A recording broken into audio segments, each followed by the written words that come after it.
बिस्मिल्लाहिर्रहमानिर्रहीम। मैं डॉक्टर मोहम्मद इकराम एक बहुत ही इम्पॉर्टेंट केस आपके साथ डिस्कस करने लगा हूँ। बहुत ही प्रैक्टिकल केस है रिगार्डिंग फील्ड कंडीशन। तो ये मेरे पीछे एक वक्त है, ये रिसेंट पार्चुरेटेड है बिफोर 2 डेज। तो ये मुख्तलिफ डॉक्टर से ट्रीटमेंट कराते रहे और जब मेरे से कंसल्ट किया तो मैंने आके इसको एग्जामिन किया क्लिनिकली। इसका टैकीकार्डिया था, एनीमिक थी, पेल म्यूकस मेम्ब्रेन थी, टिप्निया था। तो I have decided to go for blood transfusion. तो जब एक्यूट केसेस हो, हिमालिसिस हो, और बेसिकली ये केस था फास्फोरस डेफिशिएंसी का। तो ये जो प्रेगनेंसी में एनिमल की फूड रिक्वायरमेंट या कैल्शियम और फास्फोरस रिक्वायरमेंट हम पूरी नहीं कर सकते, तो ये जो है आरबीसीज की मेम्ब्रेन लाइज होना शुरू हो जाती है, क्योंकि सेल मेम्ब्रेन फास्फोलिपिड्स की बनी होती है। जब फास्फोरस डेफिशिएंसी होती है एनिमल को, तो साथ कैल्शियम भी एनिमल डेफिशिएंट हो जाता है। तो फास्फोरस का मैं बता रहा था, ये हर सेल की सेल मेम्ब्रेन का इंटीग्रल पार्ट होता है, और जब फास्फोरस की डेफिशिएंसी होती है तो सेल जो है आरबीसीज लाइज होना शुरू हो जाते हैं और उनकी हिमालिसिस होना शुरू हो जाती है। जब हिमालिसिस होती है फिर ये ब्लड सर्कुलेशन के थ्रू किडनीज में जाता है और फिल्टर होता है। तो ये जो हीमोग्लोबिन यूरिन में मिक्स होके आने लगती है, और ये ब्लड मिक्स जो यूरिन है हमें एनालाइज होता है, और एनिमल जो है बिल्कुल डल डिप्रेस्ड होता है, उखड़ के सांस लेता है। इस कंडीशन में हमने जो है एनिमल को जो ऑप्शन ऑफ करनी होती है वो ब्लड ट्रांसफ्यूजन ही करना होता है। अब देखना ये है कि आपने ब्लड ट्रांसफ्यूजन कैसे करना है, किस एनिमल से लेना है, और कितना एक एनिमल को इंजेक्ट करना होता है ब्लड। तो इसके बारे में मैं आपको पूरा प्रॉपर गाइड करूँगा। जो आपने ब्लड डोनर से लेना है, पहले तो ये बफ है, इसकी आपने जो करीब तरीन रिश्तेदारी है, जो इसकी बेटी है या इसका बेटा है, उससे ब्लड निकालना है। फिर आपने एक ब्लड स्लाइड लेके मेजर क्रॉस मैच कराना है। अगर ब्लड एग्लूटिनेट हो जाए तो आपने वो ब्लड ट्रांसफ्यूजन नहीं करना। तो मेनली जो है 200 to 300 ग्रुप्स होते हैं एनिमल के ब्लड ग्रुप। आपने पहली दफ़ा किसी दूर के रिश्तेदार का भी ब्लड ले लिया, पहली दफ़ा इंजेक्ट कर लिया, तो वो नॉर्मली जो है प्रैक्टिकली वो रिएक्शन नहीं करता। तो इसकी जो बेटी ठहरी थी वो एडल्ट फीवर थी, उससे मैंने ब्लड लिया और इसको कल भी इंजेक्ट किया, आज भी इंजेक्ट कर रहा हूँ। अच्छा, आपने जो है जब ब्लड इंजेक्ट करना है तो आपने एस्टिमेट कैसे लगाना है कि इस बफ को, इसको कितने ml आपने इंजेक्ट करना है ब्लड। तो इससे मैं इसको आपको एग्जांपल बता रहा हूँ। अगर इस बफ का आप वेट लगाएं 300 kg, तो आपने पीसीवी मेंटेन करना होता है 15%, 15 से 20% पीसीवी। अगर इसका 15% पीसीवी मेंटेन करें 300 kg बफ का, तो हमें जो है ऑलमोस्ट 15 को अगर 300 से ज़रब दें तो ये 4.5 लीटर हमें ब्लड चाहिए। अगर आपने पीसीवी मेंटेन करना है 20%, तो हमें 300 kg के एनिमल के लिए 6 लीटर ब्लड चाहिए, और आपने 6 लीटर ब्लड इन्फ्यूज़ करना है इसको वक्फे से। 3 लीटर एक दिन लगाएंगे और 3 लीटर दूसरे दिन।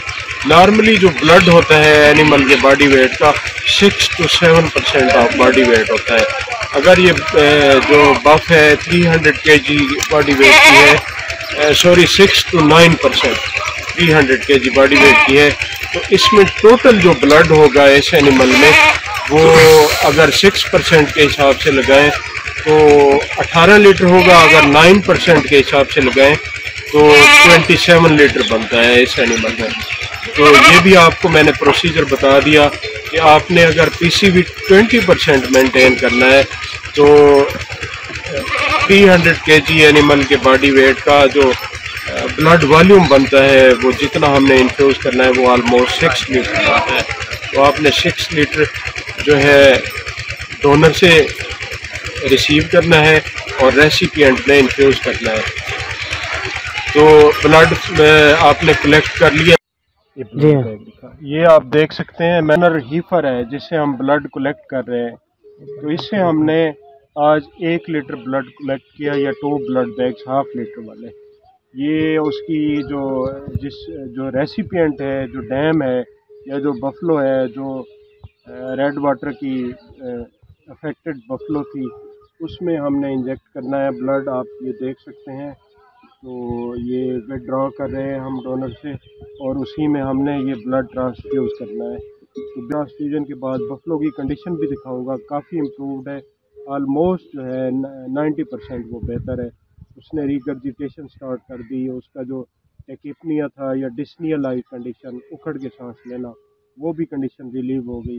रिगर्जिटेट कर रहा है और कॉन्स्टिपेशन भी ख़त्म हो गई।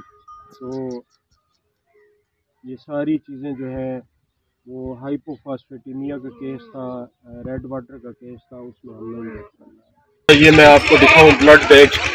ये मैंने ऑलमोस्ट ये मेरे पास जो है 500 ml या हाफ लीटर के ब्लड बैग हैं और ये मैंने कल भी 1 लीटर इंजेक्ट किया और 1 लीटर आज इंजेक्ट कर रहा हूँ। तो इसमें नॉर्मली जो ऐड होता है 500 ml ब्लड बैग में हमारे पास होता है CPDA, citrate phosphate dextrose, adenine इसमें ऐड होता है एज ए एंटीकोगुलेंट। ये हेपरिन एंटीकोगुलेंट। हेपरिन एंटीकोगुलेंट का ड्रॉबैक ये है कि ये ब्लड जो है स्टोर हम नहीं कर सकते। जो CPD ऐड होता है इसको ब्लड को हम स्टोर कर सकते हैं 4 डिग्री सेंटीग्रेड टेम्परेचर पे। ये ब्लड आपने कलेक्ट कर लिया, फिर आपने इन्फ्यूज़ करना है।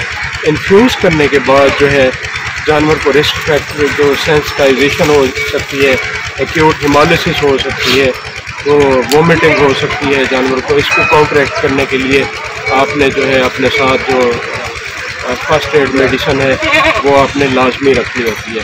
तो ये सारी चीज़ें मैं आपको ये इन्फ्यूज़ करने का तरीका भी बताऊंगा। इसको ब्लड आपके सामने इन्फ्यूज़ करूंगा और आपको इसकी पेल म्यूकस मेम्ब्रेन बताता हूँ। तो बेसिकली ये फास्फोरस डेफिशिएंसी का केस था और हमने इसको एनालाइज किया और डिसाइड किया कि इसको ब्लड ट्रांसफ्यूजन ही करनी है, क्योंकि इसको पहले ये इंजेक्शन टोल्डीम फॉस लगा चुके थे, ये मल्टी विटामिन्स लगा चुके थे और साथ जो है कैल्शियम प्रिपरेशन कैल्शियम एक्स भी लगा चुके थे, क्योंकि कैल्शियम और फास्फोरस की जो रेशो है बॉडी में 2:1 की होती है, तो उस रेशो को भी हमने मेंटेन करना होता है। इस एनिमल का सब नॉर्मल टेम्परेचर था और जब ब्लड लॉस हो जाए बहुत ज़्यादा तो जानवर में बहुत ज़्यादा कॉन्स्टिपेशन हो जाती है। तो ये सारी चीज़ें, ये सारी सिम्टम्स को एलिविएट करने के लिए आपने ब्लड ट्रांसफ्यूज़ करना होता है और एनिमल आज कल से काफ़ी रिकवर लग रहा है। तो वीडियो देखने का बहुत शुक्रिया। Stay connected with us. Thank you. Pale mucous membrane, ये कल से काफ़ी वाज़ेह फ़र्क है इसको।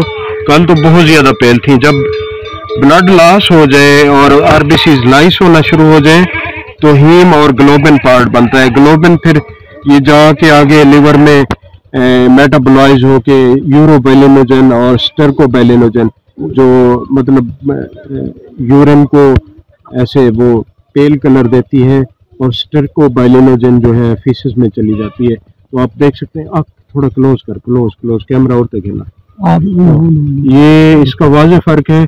आज एक्टिव भी है और ये माशाल्लाह इसकी जो कॉन्स्टिपेशन है वो एलिविएट हो गई है और इसने थोड़ा बहुत खाना पीना भी स्टार्ट कर दिया है। फरों पे आपने थंब रखना है ताकि ब्लड इंगार्ज हो जाए वेन में, जुगुलर वेन में। ये आप देख सकते हैं 2 फिंगर्स में ये बहुत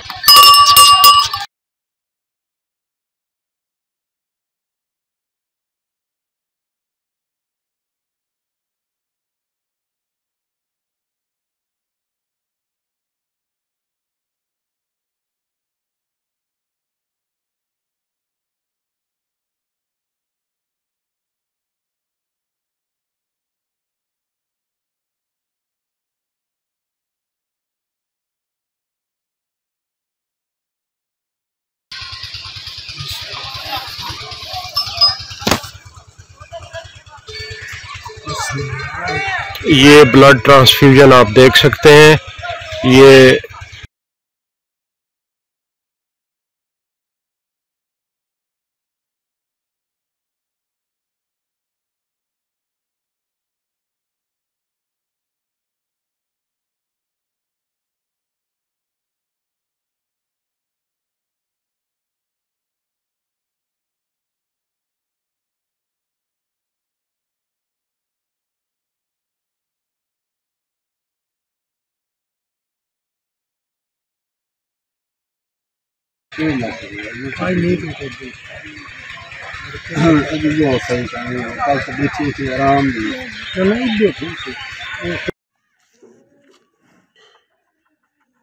बिस्मिल्लाहिर्रहमानिर्रहीम। मैं डॉक्टर मोहम्मद इकराम।